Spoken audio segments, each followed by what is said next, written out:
महाराष्ट्र का रिजल्ट देखने के बाद कहीं तो भी महाविकास आघाड़ी के साथ बड़ा धोखा हुआ है। हमारे खेती के सारे औजार महंगे कर दिए गए, खाद महंगी कर दी गई, बीज जो लगता है वो महंगी कर दी गई, लेकिन मजदूरी बड़ी नहीं है। बड़े पैमाने पे भारतीय जनता पार्टी ने नए वोटर्स बनाए और वो वोटर्स की तादाद थी जो बाहर से आने वाला वोटर है।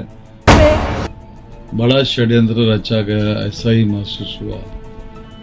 यह इस प्रकार की सुनामी के बारे में ना किसी ने सोचा था, ना कभी कोई कल्पना की थी। आप आंकड़े अगर देखेंगे तो 17 और 18वें राउंड के बाद बहुत सारी जगह पे तब्दीली आपको नजर आएगी।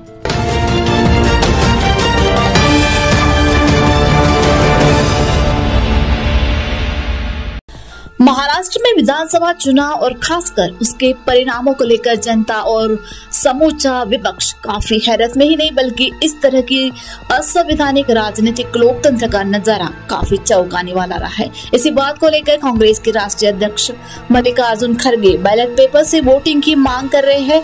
अभी तो नागपुर के माजी कांग्रेस के मंत्री डॉक्टर नितिन राउत ने भूचाल लाने वाला खुलासा किया है। उनका सीधा आरोप है कि महाविकास आघाड़ी के साथ बहुत बड़ा धोखा हुआ है, क्योंकि 17वें 18वें राउंड के बाद वोटिंग में अचानक बदलाव दिखने लगा।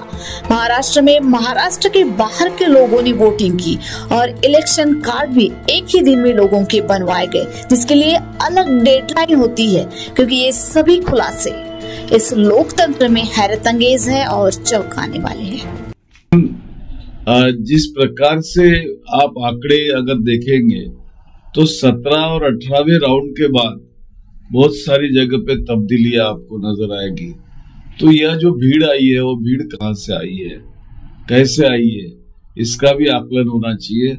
जहां तक मैं समझता हूं कि लोकसभा चुनाव के पश्चात और विधानसभा चुनाव के पहले जब तक के वोटर लिस्ट बन रही थी, बड़े पैमाने पे भारतीय जनता पार्टी ने नए वोटर्स बनाए और वो वोटर्स की तादाद थी जो बाहर से आने वाला वोटर है।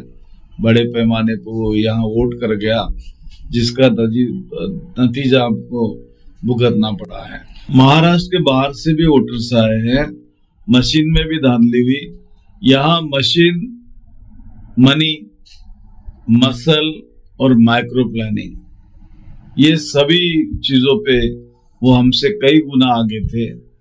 उन्होंने जिस ढंग से नैरेटिव फिक्स किया लाडली बहना का, जिसको हम जवाब नहीं दे पाए ठीक से, तो बहुत सारी चीजें हैं यहाँ पर जो उन्होंने करने की कोशिश की, जिसके वजह से यह पिक्चर हमें नजर आ रहा है। क्योंकि एक डेडलाइन होती है कि उस डेडलाइन के बाद कोई भी नया वोटर बन नहीं सकता, लेकिन यहाँ हुआ है वैसा।